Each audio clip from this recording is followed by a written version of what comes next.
boat gently down the stream. Merrily, merrily, merrily, merrily, life is but a dream. You know, that's what one girl did.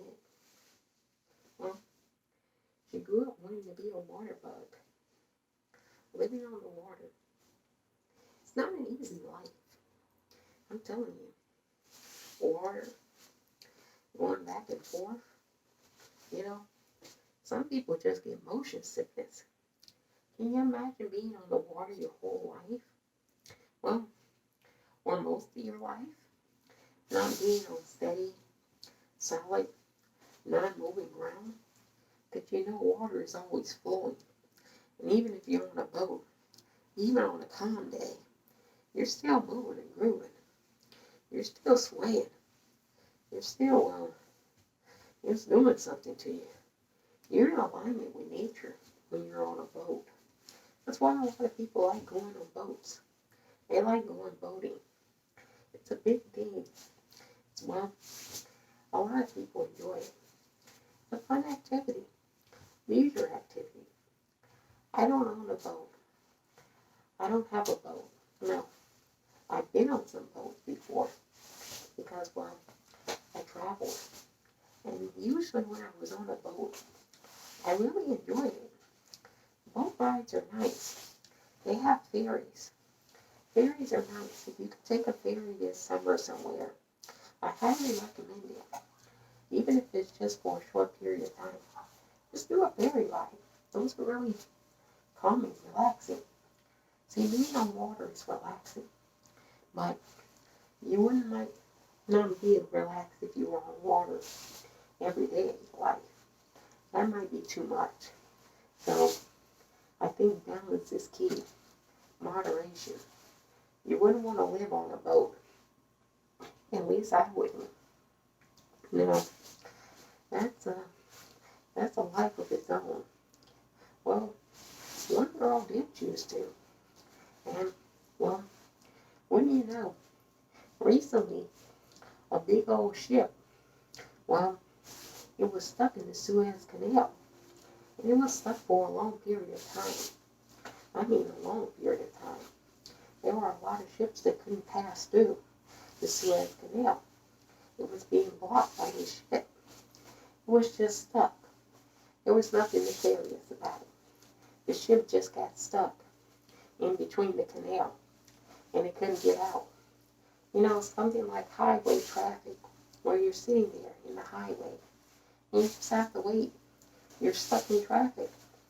You don't hear about that happening on boats too much, but it just recently happened in the Suez Canal. And well, this boat was sticking up the other boats.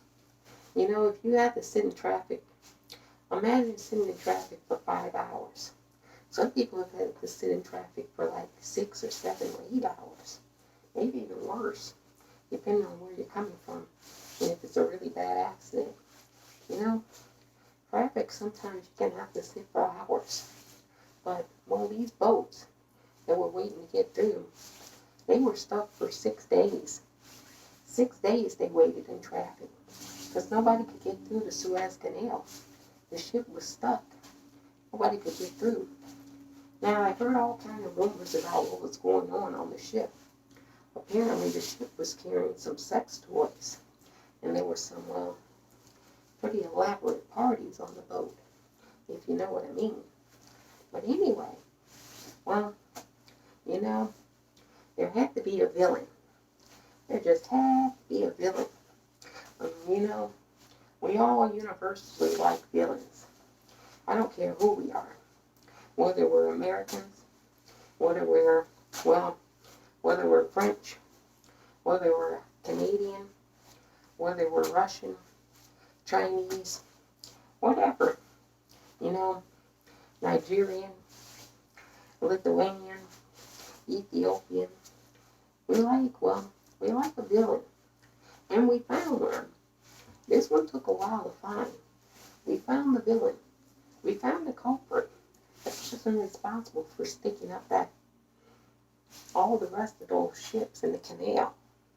You know, what do you know? It was a woman. It was a woman. She didn't know what she was doing. She was a rookie. She had no clue. She was captain of the boat in the Suez Canal, and she got it stuck.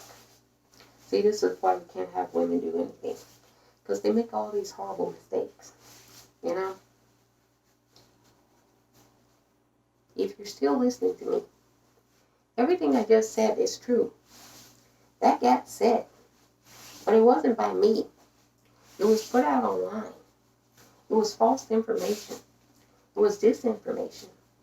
Because the woman in question, Marwa, well, she was more than 1,000 meters, feet away.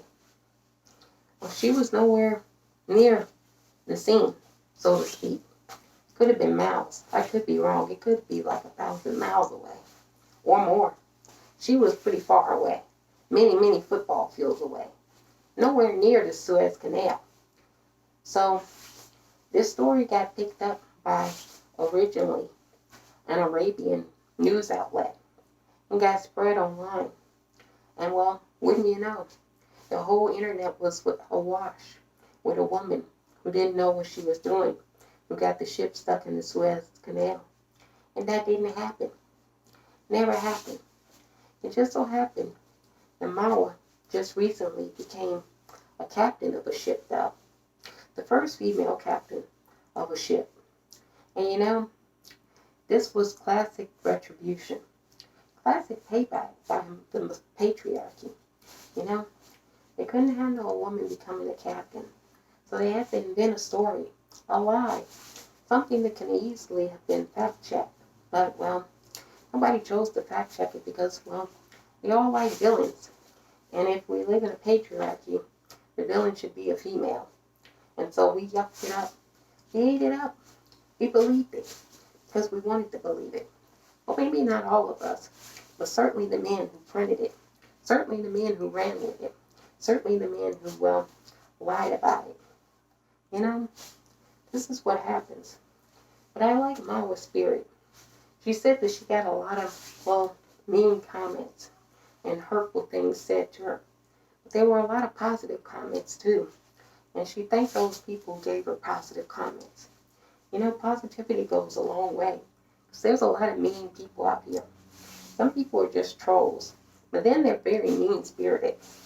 They're very, well, they're in a dark place in their mind. And they want to try to make everybody else in a dark place. And so I'm glad that there were positive comments that went towards Marwa. Once, well, the lie was cleared up about her name. You know, she's the captain now. Congratulations. I'm quite proud. You know, this is retribution. It's payback. This is like, we don't want you here. And we're going to make sure that you don't have a happy time being here. That's what sick men do. And there's a lot of sick men. A lot of sick men. And they're very sexist. Very, well, patriarchal in nature. And they're very misogynist. And you know, for all you know, they're going to make up lies. They're going to try to distort things. But, well, we're just going to push past it because we've seen this game before. And, well, we're playing a new game now.